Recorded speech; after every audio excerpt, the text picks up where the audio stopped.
prime purpose of Project 50 is to provide quality of life and services and housing to individuals who are the most vulnerable living on the streets of Skid Row.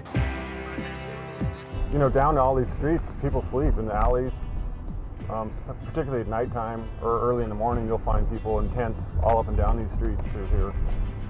What typically happened was we'd go out at 4 a.m. with a large number of people, interview individuals who were sleeping on the street, wake them up, and they were looking for people who were imminently in danger of dying on the street or being seriously disabled on the street. What's up, man? Nothing? How are you?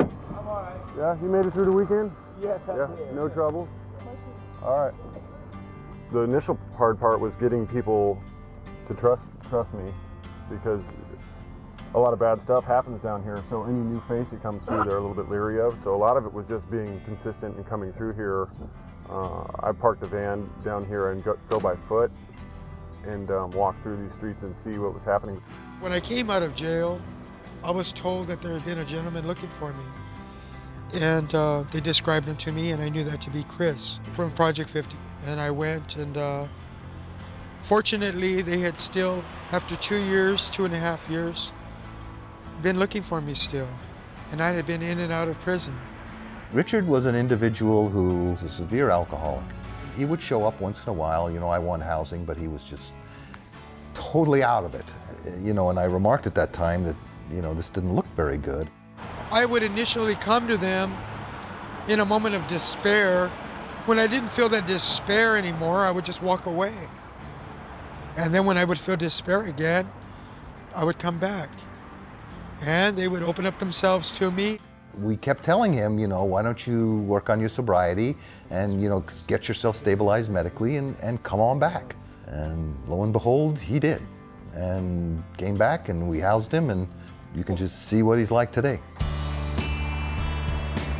What were we saying about the architecture, Chris? We're here at LACMA. I'm here with Project 50. It's pretty much once a month we do some kind of event. Yeah, symbolism. You were speaking about the ducks. I felt that we really needed to do more community integration and community activities and get people out of Skid Row and do stuff that really stimulated them and provided them with experiences that they hadn't had before. But it's also a very masculine zone. Being that we're from downtown Los Angeles, you're in that little hole. But this is, it broadens our horizons. To just be around what I feel is being normal and not feeling so much despair and helplessness, hopelessness that we feel in the areas that we've been. It's a canoe prowl. That's what it is. Personally, myself, for a long period of time, I lost track with my family. Being with this group of people, I consider us a family in the respect that we all come from different areas, but we're here for a common goal, and that's to turn our lives around. 1, 2, 3.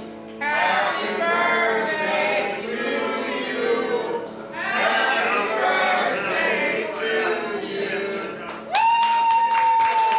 Richard, he's been so successful in so many ways. I mean, the fact that he's reaching his sobriety in 1 year sobriety, that's a huge success. Point me in the right direction. Am I going the right direction?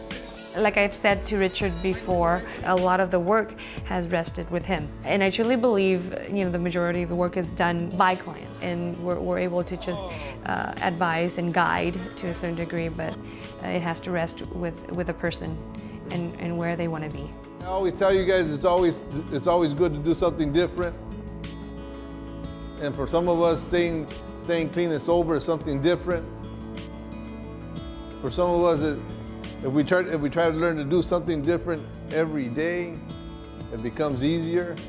One of the major goals is, of course, to get people off the street and into an independent living environment. And along with that, we provide all the services that would help them not relapse. This is a very well-appointed and clean examination room where our participants can get services of all types, including blood pressure, medication maintenance, substance abuse treatment, and all sorts of services that these folks often did not get when they were in the streets.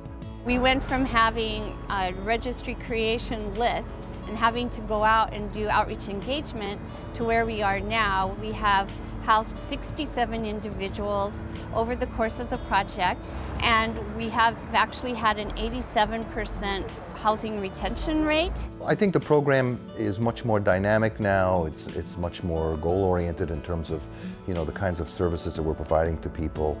We have matured, and it's due to the people who work here. The people who work here are tremendously dedicated, and they're special in a lot of ways, because not everybody wants to be down here. Not everybody wants to work with these folks. We'll fight for you. I think we create such a bond with our folks, and they see us as family too. And it's funny because not a lot of people understand the impact of just having somebody with them. A person just to sit next to you and just saying, hey, how you doing? I was getting to the point where I wouldn't even eat for days because I wanted the alcohol. It is taxing on me and tiring and frustrating and, sometimes dangerous, but I think that it's important work, and a couple of bad things happen in a person's life, and any of us could end up down here. Hopefully if things went bad for me, that there'd be somebody out there looking to maybe help me out if I needed it. Happy birthday, Chris. How old are you? Working in this population, you're dealing with people that are very vulnerable. You're dealing with people that are at risk, and it is tough to do the work that we do. And sometimes when we do this work, we see our clients more than our families. So when something happened to them, it impacts us. You want some strawberry? Project 50 has been there for me. They've brought me a long way. I feel a lot better.